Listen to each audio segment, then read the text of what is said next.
And you, Mason, you've made me feel like someone worth loving. Applause. Laughter. Two people whistled. Someone shouted woo, near the back by the bar. I stood there holding a glass of non-alcoholic champagne, staring up at my wife, who just spoke another man's name into a microphone at my surprise party. Everyone turned toward me.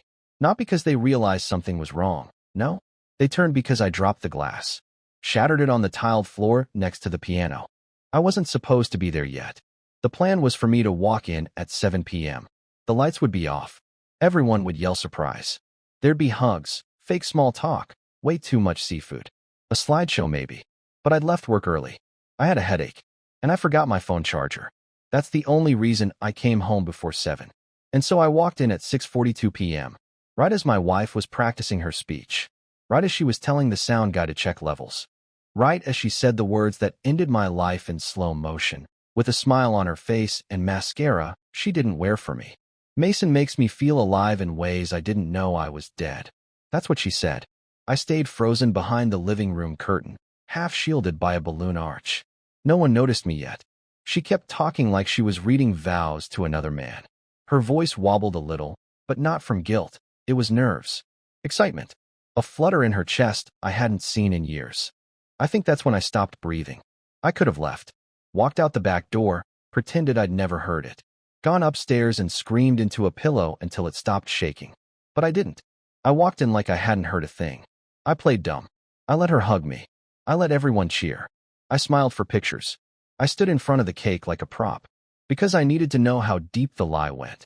And I got my answer 18 minutes later, when she stood on stage, raised her glass, and accidentally turned the mic back on and said something everyone would remember. Something I could never forget. There's something I've never told anyone, not even my brother. I hate my birthday. Not because I'm getting older or because people forget. It's the expectations. The pressure to pretend you're happy just because the calendar says it's your day. That fake smile you hold for hours while people talk at you like a retirement home MC. That's what I expected this year. Awkward jokes, a half-eaten cake, maybe a surprise appearance from a second cousin I owe money to. But instead, I got her voice, my wife's voice, cracking through a microphone as she spoke to a man who wasn't me. The worst part? No one even flinched when she said his name. They thought it was a joke. Some of them even laughed when she toasted to Mason. I think one of her friends said, "That's her nickname for you, right?" I wish I could have nodded. I wish I could have lied. Instead, I stood there, inches from the punch bowl, watching the woman I married tell everyone how grateful she was that he taught her what love is supposed to feel like. Her exact words. What love is supposed to feel like. 7 years with me, and now I'm just a cautionary tale in a speech she didn't even write for me. The microphone was supposed to be off. She had stepped off stage. The speech was over. People had clapped, laughed, clinked glasses. I had even raised mine, like an idiot, to the woman who had already emotionally left me 6 months ago, maybe longer. But then she turned, leaned into the sound guy, and whispered something, and forgot the mic was still hot. It was just one sentence, one line, but it split the room in half. He has no idea I'm leaving him next week. That was it. Simple, cold, clinical, not dramatic, not teary, just scheduled, like a dentist appointment. And the moment she realized the room had heard it, her smile didn't even fall. She kept it up like she'd rehearsed for this possibility, like she had a backup plan for this too. People went quiet. I watched her glance at me, and that was when she finally broke character. For half a second, I saw it. The fear, the panic, the oh no behind her eyes. But then it vanished. She stepped down from the small platform, heel catching slightly on the rug, and walked right past me. Past our friends. Past my mother, who was already trembling and clutching her pearls like some Southern soap opera grandmother. She didn't explain, didn't apologize, didn't even try to pretend it was a joke. She just said, loud and clear, "Ellis, we'll talk tomorrow." That was the moment the party stopped pretending. I didn't yell. I didn't cry. I didn't smash a glass like in the movies. I just stood there, perfectly still, trying to memorize every face in the room. Because I needed to know who already knew. And I could tell. Some people had known. You can see it in how they avoid your eyes, like your pain is contagious. Some of them were just confused. But a few were smiling, lips tight, heads slightly tilted like they were watching the final act of a drama they'd been following since episode 1. And Mason? He wasn't even there. Not yet. But I knew. I knew he'd show up soon. And when he did, something in me snapped. I'll tell you what happened next in part 3. You're not ready for it. I wasn't ready for it either. I didn't leave right away. I should have. But I didn't. People expect a man to explode in moments like this. Flip a table. Shove a chair. Demand answers and yell into the void like some rejected soap opera husband. But I didn't do any of that. I just stood there with my hands half curled at my sides like I forgot what they were for. Celeste disappeared down the hallway, probably to the guest room where she'd hidden her real self. I stayed in the living room, surrounded by faces I used to trust. People who once called me bro, cuz, man of the house. They couldn't even meet my eyes now. That's when it hit me. The party wasn't for me. It never was. The decor, the playlist, the strange guest list. It all made sense now. Celeste had used my birthday as a stage for her own exit. A soft landing in the arms of someone else. A public burning of the bridge so she could never walk back across it. She didn't just want to leave. She wanted witnesses. And they were all around me. I looked at Marcy, our neighbor. She used to text me cat memes and bring over zucchini bread when she had extras. She was pale now, holding a wine glass like it was glued to her hand. Her eyes kept darting between me and the hallway. She knew. So did Julian, one of my oldest friends. He stood near the fireplace, sipping from a red cup like nothing happened, but I could see the sweat on his temples. He wasn't just uncomfortable. He was hiding something. That's when I realized how deep the infection went. This wasn't just a betrayal between two people. It was a betrayal of community, of closeness, of the unspoken trust we put in the people who say, if you ever need anything, I'm here. And yet, none of them were here now. Not really. A few people tried to come up to me, said things like, hey man, I'm sure there's an explanation. Or, maybe you should go talk to her, clear the air. Clear the air? What air?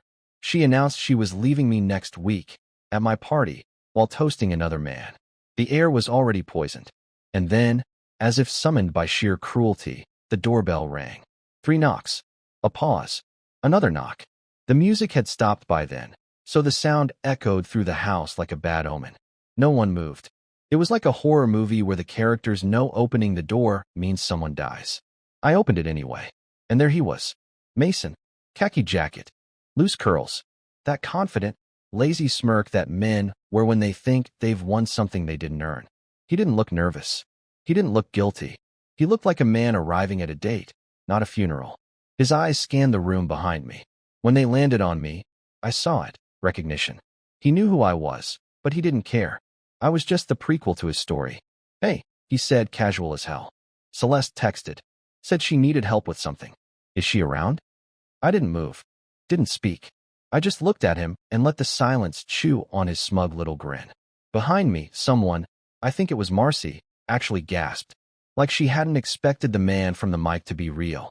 Like this wasn't all scripted. Mason finally raised an eyebrow and tilted his head, like I was the one being weird. Are you Ellis? I didn't answer. I just stepped aside and opened the door wider. Let him walk right into the wreckage he helped cause. Let the crowd see what she had traded me for. He stepped in, looked around. People actually made a path for him, like Moses parting the damn Red Sea. And then, from the hallway, came her voice. Hey babe, you're early. Babe. Not, what are you doing here? Not, oh my God, don't come in. Not even this isn't the right time. Just, babe. I closed the door behind him. Slowly, quietly, and I started planning. Not revenge. Not violence. I'm not that guy.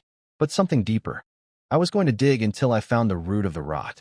And I was going to make damn sure everyone who helped it grow felt what I felt. Because the party wasn't over. Not yet. Celeste kissed him in front of everyone. No hesitation. No shame.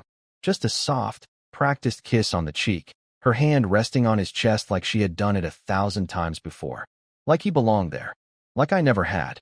And that's when it all collapsed in my head. Not in an explosive, dramatic way. Not a mental breakdown. It was quieter than that. Like an old bookshelf finally giving way after years of sagging under weight no one else noticed. And for the first time in hours, I started thinking clearly. Everything slowed down. My heart stopped racing. My face stopped twitching. I went completely still, the way prey does right before it decides whether to run or bite. I started watching. Mason didn't even acknowledge me anymore.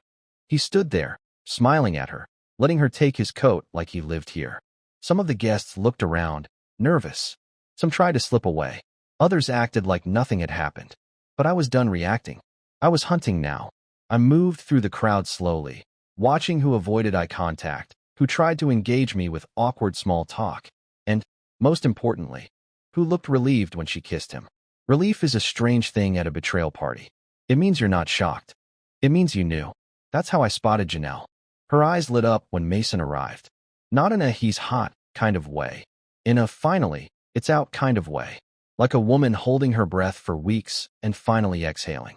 Janelle had been Celeste's best friend since college. They were inseparable for years. But lately, she'd stopped replying to my texts. Stopped laughing at my jokes. Stopped inviting us to double dates with her and her girlfriend, Laurel. I thought it was just life. It wasn't. I walked up to her calmly, holding an untouched slice of cake on a paper plate. "Hey," I said, voice even.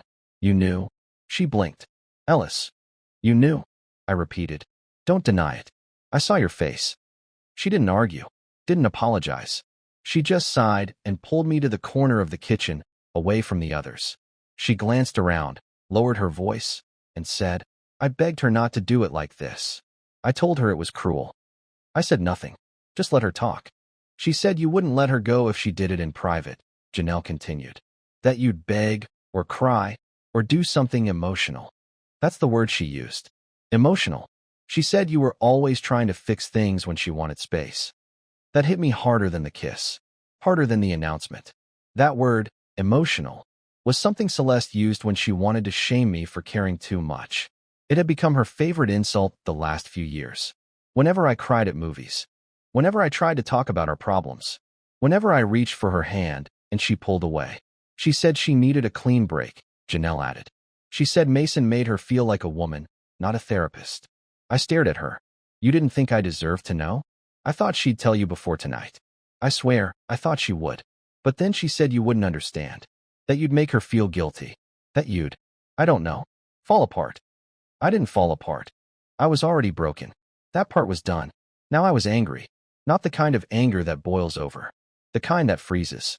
The kind that sharpens every word and turns every glance into a microscope. I thanked Janelle. She didn't know what to do with that. I walked away and stood near the front window, watching Mason laugh with two of my coworkers. They didn't even seem confused. Just entertained. That's when I noticed something that changed the trajectory of the entire night. Mason pulled out his phone and handed it to one of them.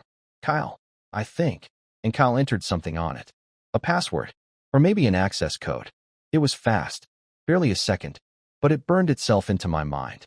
Because Kyle wasn't just some random coworker. He was on my IT team. He had helped me set up shared cloud storage for Celeste's freelance projects.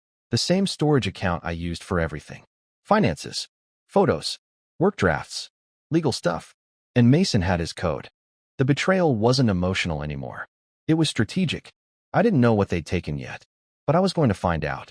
And when I did, the birthday party would finally be over. On my terms.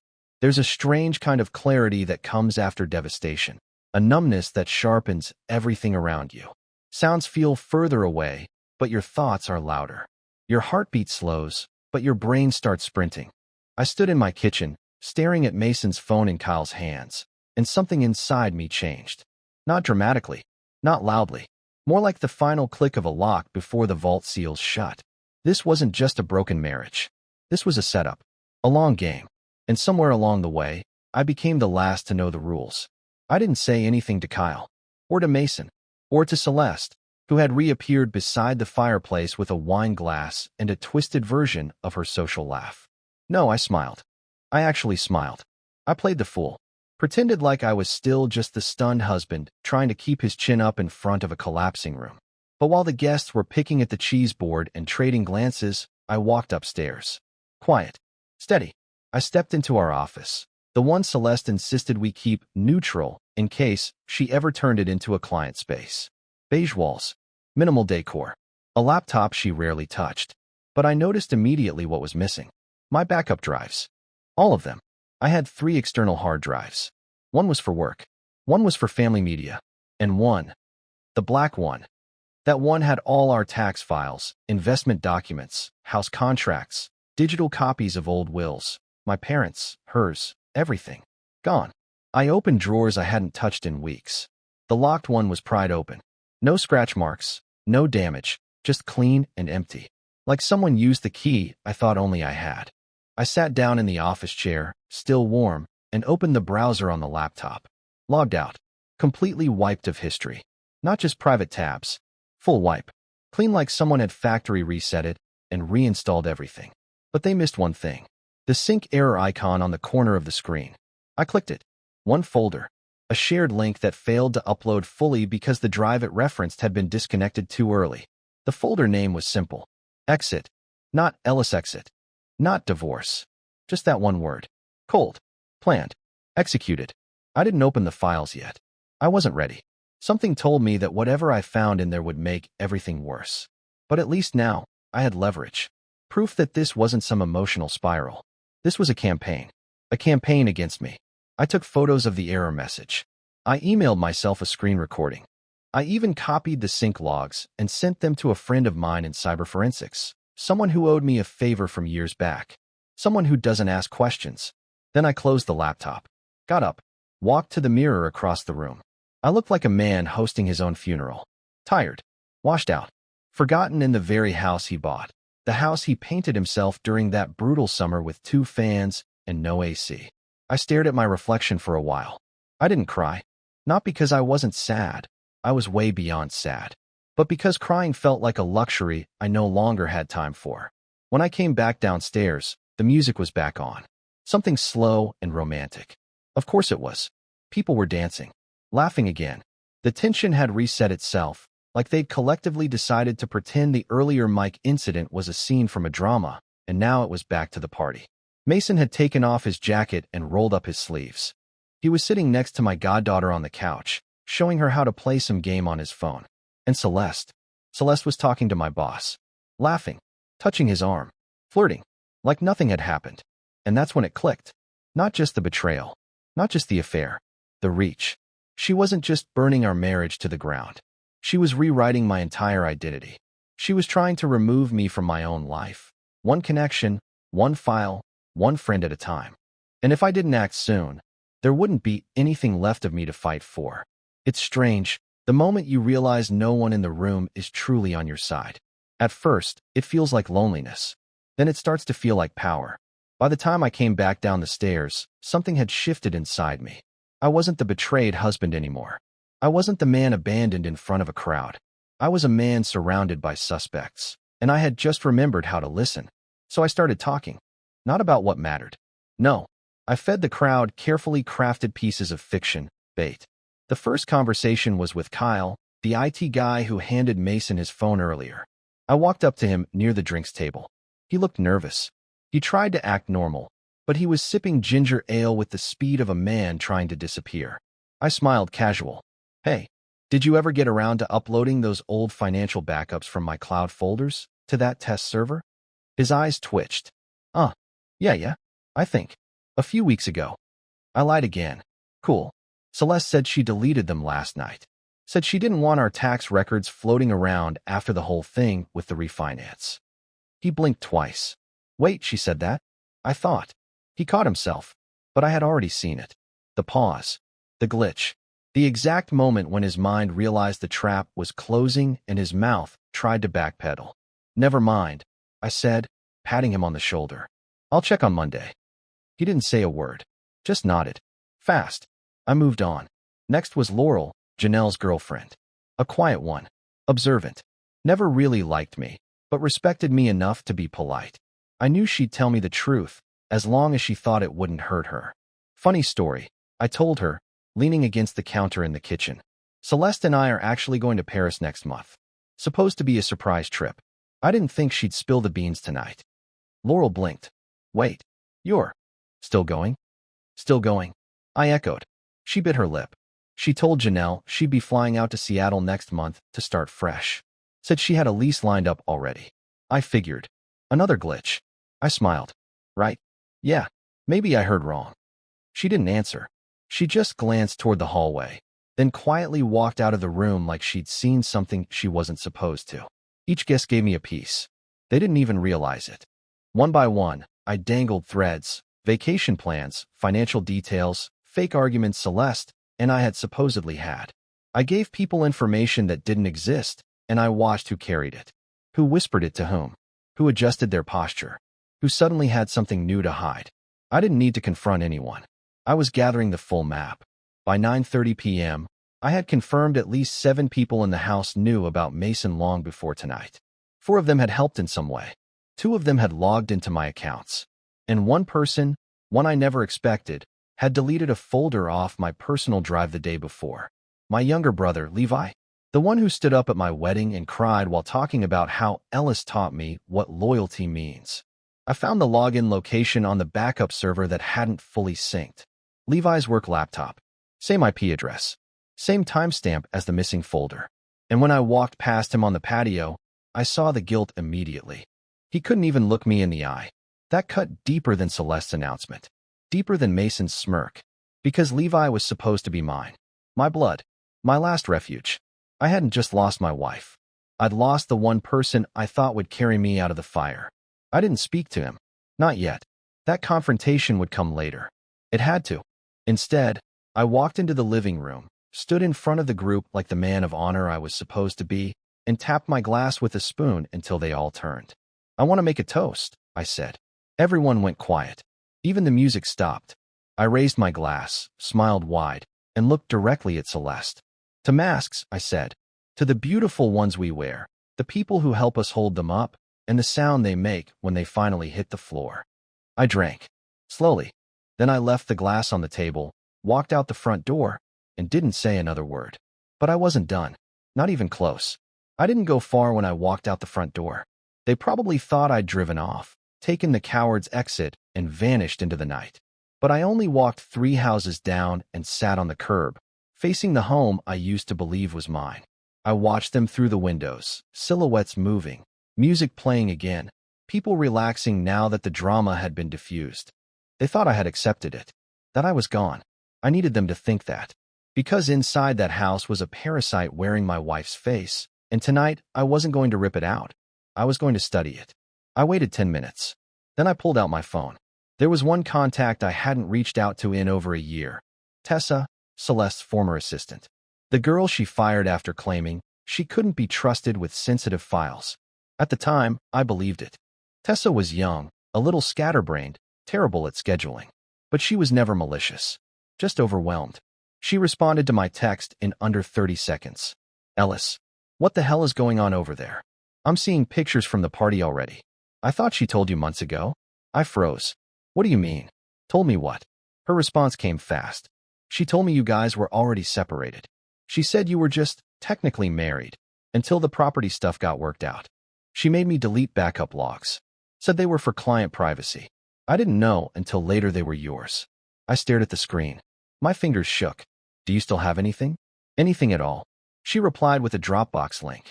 This is from a sync folder that survived. I didn't look through it. Just saved it. I felt sick after what she did. But I figured one day you'd figure it out. I opened it. Slowly. Carefully. Inside were PDFs, call transcripts, screen recordings, things I never thought I'd see. Messages between Celeste and Mason, yes, but also between Celeste and a lawyer, dated 4 months ago. A divorce strategy draft. Talking points. Financial shell accounts. Plans to quietly transfer funds before notifying me of separation. A staged narrative of abuse in case she needed leverage. There it was. The kill switch. And the worst part? My brother Levi's name was on one of the documents. A signed letter of emotional concern, prepared in case she wanted to fast-track asset division by claiming I was unstable. It wasn't just betrayal. It was legal war, dressed up as a breakup. I felt the kind of calm you read about in revenge novels. The kind that only shows up when grief burns itself into fuel. I stood up, walked slowly back toward the house. And as I reached for the front door, I noticed a shadow through the side window. Someone on their phone, pacing nervously. It was Levi. I stepped around the side yard, moved closer without sound. His voice carried just enough through the window pane. No, he doesn't know. He walked out. Yeah, I know what the folder said, but I think he bought the performance. If anything happens, we just say it was all a misunderstanding, and he'll spiral and look unhinged. She said he'd crack. I didn't breathe. She said he'd crack. That wasn't just strategy. That was a bet. They were waiting for me to break. They were setting the stage, gaslighting me into playing the part of the unstable husband while they quietly rewrote the past. I backed away, pulled out my phone, hit screen record, got the last 15 seconds of that call through the glass. Just enough voice, just enough phrasing, just enough to match the transcripts Tessa had sent. Now I had real-time proof. I didn't go back inside. Not yet. I sent one final message that night. To Celeste. Thanks for tonight. Great party. You'll be hearing from me soon. Through someone wearing a suit. Her red receipt popped up instantly. She didn't reply. She didn't need to. Because she knew I wasn't playing anymore. The next morning was quiet. No notifications. No calls. No fake apologies. Celeste didn't reach out. Levi didn't knock. The silence told me everything. They were regrouping. Probably scrambling to rewrite the script now that I hadn't played the fool, hadn't screamed or cried or collapsed in front of their carefully arranged audience. But they underestimated something fundamental about me. I don't move loudly. I move deliberately. By noon, my lawyer had the files. Every voice recording, screenshot, email, every shred of evidence from Tessa's Dropbox. I paid the retainer in full with the funds I'd quietly separated months ago, money I had tucked away not for betrayal, but for home renovations that never happened. Turns out heartbreak is a pretty solid renovation too. By 2 p.m., Celeste was served. I didn't go personally. I had no need. The papers were delivered to her workplace, the design firm where Mason had consulted on a short-term contract. The same place where she once claimed to be too busy to come home for dinner 4 nights in a row. I included a note. Nothing dramatic. You wanted a clean break. So I made one for you. It felt surgical. Not angry. Just done. The next weeks moved faster than I expected. I filed a motion to freeze our joint accounts until division was handled in court. Her attempt to argue emotional instability was dismissed immediately. No record, no incident reports, and now my recordings showing a calculated plan. My lawyer called it textbook projection. I called it the beginning of her unraveling. Levi tried to reach out. 3 times. I didn't respond. Not out of spite. Just preservation. There's no version of the story where his involvement wasn't conscious. Maybe he thought she loved him more. Maybe he thought siding with her would give him something he felt I denied him. All I know is, when a sibling signs a letter to help destroy your credibility, they've crossed into a territory you don't come back from. I moved out a week later. Left the house to her. Not because I was surrendering, but because I had no desire to sleep in a place that had been used as a stage for my humiliation. I got a small place across the river. Nothing fancy. A bit of exposed brick, the kind of fridge that hums too loudly, and a tiny balcony with a view of exactly one crooked lamppost. But it was mine. Quiet. Honest. Real. It's where I sleep now, soundly. It's where I started painting again. Something I hadn't done since college. Turns out, pain makes good art, but clarity makes better art. It's where I started therapy for myself. Not to save a marriage, not to fix what she said was wrong, but to learn how to hear my own thoughts without someone else's disappointment drowning them out. It's where I laugh for the first time in months. Loud, stupid laughter. At something dumb on the internet. And then I realized I hadn't looked over my shoulder while laughing, waiting to be shushed or scolded. I was alone, but I wasn't lonely. There's a difference. And that's the part no one tells you about betrayal. When the noise dies down, when the masks fall, when the war ends, you don't have to rebuild what you had. You get to build something better. From scratch. On your terms. Not revenge. Not bitterness. Freedom.